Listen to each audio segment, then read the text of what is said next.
സിയോൻ സഞ്ചാരി ഞാൻ, യേശുവിൽ ചാരി ഞാൻ പോകുന്നു കുരിശിന്റെ പാതയിൽ. സിയോൻ സഞ്ചാരി ഞാൻ, യേശുവിൽ ചാരി ഞാൻ പോകുന്നു കുരിശിന്റെ പാതയിൽ. കുരിശിന്റെ പരിശുദ്ധ സാന്നിധ്യത്താൽ ക്രൂശിതനായ യേശുവിന്റെ നാമത്തിൽ എല്ലാവർക്കും പ്രഭാത വന്ദനം. ഈ ദിനത്തിൻ്റെ വന്ദനം. കർത്താവിനാൽ ഏറ്റവും അനുഗ്രഹിക്കപ്പെടുന്നവരെ പരിശുദ്ധമായ നോമ്പിൻ്റെ വിചിന്തനങ്ങളിലൂടെ നാം കടന്നു പോവുകയാണ്. സ്വർഗസ്ഥനായ പിതാവേ എന്ന് വിളിക്കാനുള്ള ആപ അനുഭവം നമുക്ക് എങ്ങനെ ലഭിച്ചു എന്ന് നാം ചിന്തിക്കുകയായിരുന്നു. കർത്താവായ യേശു ക്രിസ്തു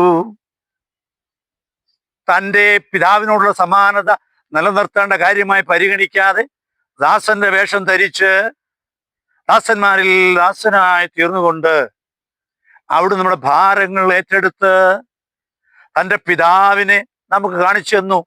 ഏറ്റവും വലിയ കാര്യം, പിതാവാണ് എൻ്റെ പിതാവ്, ദൈവത്തെ പിതാവെന്ന് കാണിച്ചു തന്നത് കർത്താവായ യേശു ക്രിസ്തുവാണ്. ഈ സ്വർഗസ്ഥനായ പിതാവേ എന്ന പ്രാർത്ഥനയിൽ നാം ഉയരേണ്ടത് സ്വർഗീയ അനുഭവത്തിലേക്ക്. പിതാവെ, സ്വർഗസ്ഥനായ പിതാവേ എന്ന് പറയുമ്പോൾ ഭൗതിക തലമല്ലത്, അത് ആധ്യാത്മിക തലം, ഉന്നതത്തിന്റെ ഒരു തലമാണ്, ഒരു സ്വർഗീയ അഭൗമികമായ യാഥാർത്ഥ്യമാണ്. അതിലേക്ക് നാം ഉയർന്നാണ് പിതാവേ എന്ന് വിളിക്കുന്നത്. അപ്പോൾ ഈ പ്രാർത്ഥന ഇങ്ങനെ വിളിക്കണമെങ്കിൽ നമ്മിലുള്ള പഴയതിനെയൊക്കെ നമ്മൾ പിന്നിലാക്കിയിട്ട് അതിനെയൊക്കെ ദൂരീകരിച്ച് നമ്മൾ എന്ത് ചെയ്യണം? ഉന്നതമായ അനുഭവത്തിലേക്ക് ഉയർന്ന് സ്വർഗസ്ഥനായ പിതാവേ എന്ന് വിളിക്കുമ്പോഴാണ് അപാനുഭവത്തിന് അർത്ഥമുണ്ടാകുന്നത്. നമ്മൾക്ക് ചുറ്റുമുള്ള പല ചിന്തകൾ അപാനുഭവത്തിൽ നമ്മളെ വളർത്തുകയില്ല. അപാനുഭവത്തിൽ വളരുവാൻ നാം പല ചിന്തകൾ മാറ്റേണ്ടതായിട്ടുണ്ട്. അപ്പോൾ ഒന്നാമത്തെ അപേക്ഷ, പരിശുദ്ധ പ്രാർത്ഥനയിലെ കർത്തൃപ്രാർത്ഥനയിലെ ഒന്നാമത്തെ അപേക്ഷ എന്താണ്? അങ്ങയുടെ രാജ്യം വരണമേ. ദൈവത്തിൻ്റെ രാജ്യം വരണം. ഇത് നമ്മൾ കാണുന്നുണ്ടല്ലോ. ഈ ലോകത്തിന്റെ പ്രത്യേകത, ഈ ലോകത്തിൽ എവിടെയാണ് സമാധാനം?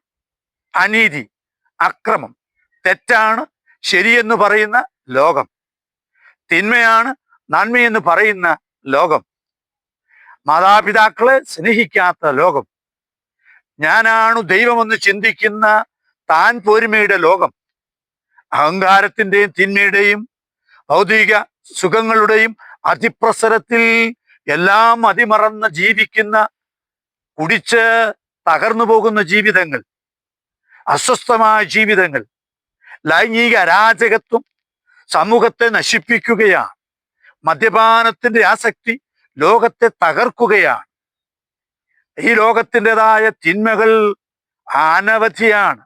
സത്യം പറയാൻ ആരുമില്ല, വേദനിക്കുന്നവനെ കാണാൻ ആളില്ല.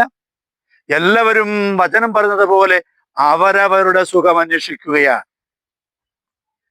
നന്മ ചെയ്യുന്നവൻ ആരുമില്ല, ഒരുവൻ പോലുമില്ല എന്ന് വചനം പറയുന്ന കാലം ഇതാണ്. ഈ കാലഘട്ടത്തിൽ ദീപസ്തംഭം മഹാശ്ചര്യം നമുക്കും കിട്ടണം, പണം എന്നുള്ള ചിന്തയാണ് മനുഷ്യർക്കെല്ലാം. കമന്നു വീണാൽ പണവട, ആർക്കുമൊന്നും കൊടുക്കുകയില്ല. എനിക്ക് ആരെയും വേണ്ട, ഞാൻ മാത്രം. നീച്ചെ പറയുന്നത് പോലെ ഇത് അതർ ഇസ് മൈ ഹെൽ, അവരൻ എൻ്റെ നരകമാണെന്ന് ഇന്ന് ചിന്തിച്ചുകൊണ്ട് മനുഷ്യൻ തകർച്ചയിലൂടെ നീങ്ങുകയാണ്. ഇവിടെയാണ് സ്വർഗസ്ഥനായ പിതാവേ എന്ന പ്രാർത്ഥനയ്ക്ക് പ്രസക്തി ഉണ്ടാകുന്നത്. പിതാവേ എന്ന് വിളിക്കണമെങ്കിൽ എന്ത് ചെയ്യണമെന്ന് ഞാൻ സൂചിപ്പിച്ചു.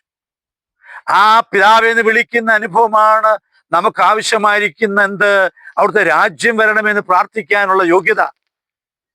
ആ പിതാവിന്റെ സ്നേഹത്തിൽ ജീവിക്കുമ്പോഴാണ് പിതാവേ എന്ന് വിളിക്കാനുള്ള കോൺഷ്യസ്നെസ് അതുണ്ടാകുമ്പോഴാണ് നമുക്ക് അപേക്ഷിക്കുവാൻ സാധിക്കുന്നത്. എന്താണ്?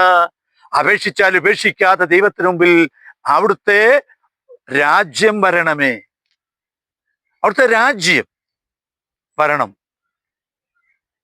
ഇന്നത്തെ ഈ രാജ്യം എന്താണെന്ന് നമുക്ക് മനസ്സിലാകുന്നു.